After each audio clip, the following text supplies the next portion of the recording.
Chào mọi người, chào mừng mọi người đã quay trở lại với kênh channel của mình. Và trong video ngày hôm nay, mình sẽ chia sẻ với mọi người về 10 bước để mình có thể cải thiện được chữ viết. Mình biết rằng chữ viết hiện tại của mình không được gọi là quá hoàn hảo, cũng chẳng đều hay ngay ngắn. Nhưng nhìn chung là đã cải thiện và gọn gàng hơn lúc trước rất nhiều. Là một nét chữ riêng để mọi người có thể phân biệt được giữa mình và chữ của các bạn khác.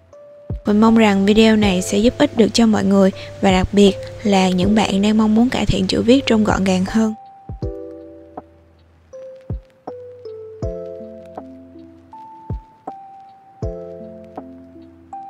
Bước đầu tiên là tìm ra lý do. Mình đã quyết định thay đổi 2 đến 3 lần để có được chữ viết như hiện tại. Trong tương lai có thể vẫn sẽ thay đổi tiếp. Hãy đặt ra cho bản thân những câu hỏi như vì sao bạn lại muốn thay đổi chữ viết, sau đó là trả lời cho chính câu hỏi vừa nêu ra. Ví dụ như chữ hiện tại của mình là chưa được đều và nét chưa được dứt khoát, viết dấu hơi ẩu nên nhìn qua thì có thể là gọn mà thực tế lại khá khó đọc. Sau khi xác định xong thì tụi mình sẽ bắt đầu qua bước thứ hai là tìm kiếm font chữ mà mọi người muốn tập, có thể là từ những bạn Storygram khác hoặc tìm kiếm trên DaFont. Sau đây là một vài font chữ mà mình thấy khá nhiều bạn sử dụng. Đó là Shadow into Light, Please Write Me a Song, Quicksand hay là font chữ giống anh June the Four Eyes. Chữ hiện tại của mình đa phần giống với font Please Write Me a Song.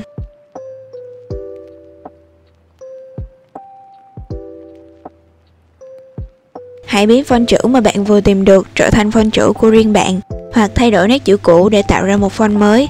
Mình thường bị cảm giác không thoải mái khi viết nét chữ giống một ai đó, và cảm giác như đó không phải là chữ của mình mà là bản thân mình đang cố gắng viết để tạo ra một bài note thật đẹp. Mình không phủ nhận rằng việc các font chữ có sẵn thì rất đẹp nha. Nhưng để bạn có được một nét riêng thì vẫn nên chỉnh sửa lại sao cho phù hợp với chính mình. Ở bước này mọi người cũng có thể chỉnh sửa khuyết điểm của chữ đã nêu ra ở bước 1, khắc phục và tập dần nha.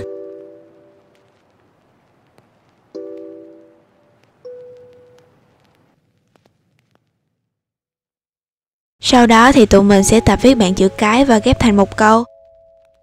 Ở đây là các font mà mình thường sử dụng trong bài note. Viết chậm và viết đúng nét để tập quen dần với font chữ mới.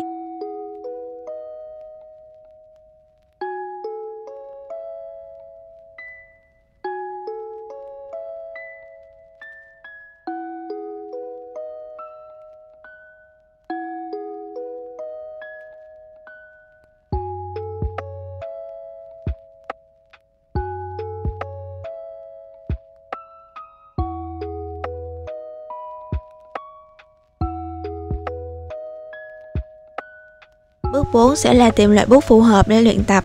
Mọi người cũng có thể tham khảo các loại bút mà mình thường sử dụng tại video trước. Mình thường sẽ ưu tiên sử dụng loại bút gel.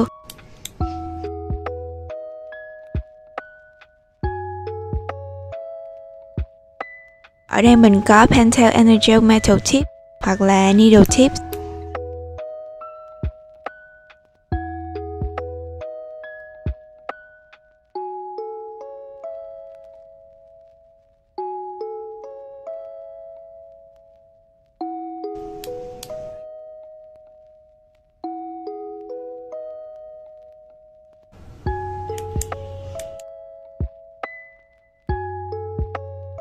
Ngoài ra thì Zebra Sarasa Clip cũng là một lựa chọn khá là hay.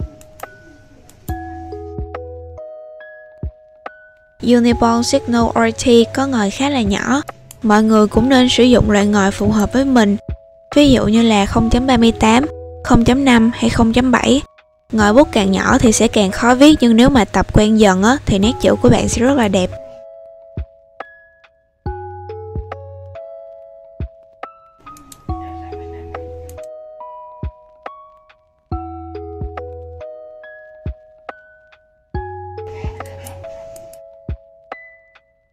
Ngoài bút gel ra thì mọi người cũng có thể sử dụng bút đi nét, bút lông, bút bi, bút chì, bất kỳ là bút nào mà miễn sao mọi người cảm thấy phù hợp thì thôi.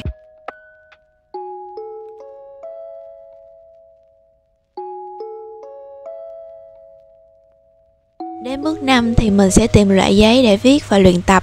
Mình thường viết văn bằng giấy kẻ ngang của Muji 0.6mm, còn lại sẽ thường sử dụng giấy caro để viết bài. Làm sổ thì mình mới sử dụng giấy trơn và giấy chấm. Mình vẫn chưa tìm được chỗ bán giấy caro 0.6mm, nên mình có một gợi ý cho mọi người là cái trang web tạo file giấy này. mọi người có thể tùy chọn loại giấy, kích cỡ giữa các dòng và chỉnh độ đậm nhạt nữa. Sau đó tụi mình chỉ cần bấm in ra để mà sử dụng thôi. Có thể mọi người sẽ thắc mắc vì sao mình lại sử dụng giấy kẻ ngang 0.6mm khi viết văn. Là vì chữ tiếng Việt khác với chữ tiếng Anh. Chữ tiếng Việt thì thường sẽ có dấu nên là nếu viết trong một ô 0.5mm sẽ hơi rối. Các loại giấy kẻ ngang khác thì khoảng cách lại là 0.7mm khá là rộng. Hơn nữa là khi viết văn mình sẽ sử dụng phông chữ riêng. Tương tự như là lúc học cấp 1 á, cái chữ có đầy đủ các nét mốc, viết nhanh thì cũng dễ nhìn hơn nữa.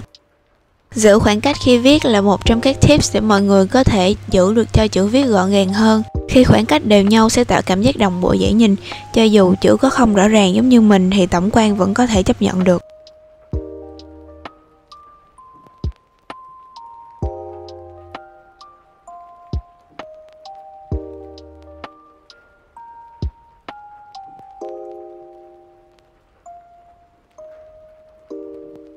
Bước thứ 8 sẽ là lựa chọn cách viết. Nghiêng phải, nghiêng trái, viết thẳng. Khi viết tiếng Anh thì mình thường sẽ viết thẳng, còn viết tiếng Việt sẽ là viết nghiêng phải. Một phần là vì viết nghiêng phải chữ viết sẽ nhanh hơn và phần còn lại là để dấu không nằm thẳng ở phía trên. Hơi nghiêng sẽ ăn gian được một khoảng cách giữa các dòng và trông thoáng hơn nữa.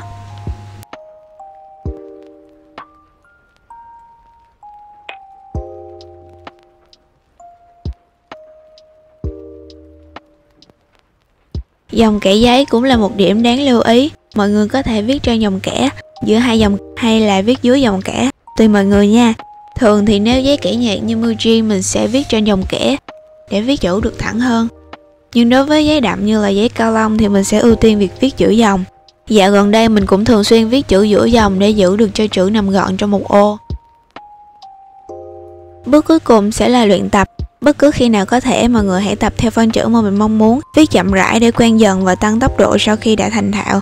Mình mong rằng 10 bước trên có thể giúp ích cho mọi người trong việc muốn thay đổi chữ viết. Hãy luôn nhớ rằng chữ viết gọn gàng theo phong cách của riêng bạn mới là đẹp nhất. Thay đổi khi bản thân thực sự mong muốn và bạn đừng thay đổi vì bất kỳ hình mẫu nào mà lại khiến bạn mất đi chất riêng. Cảm ơn mọi người đã xem hết video này và hẹn gặp lại mọi người trong video lần sau nha.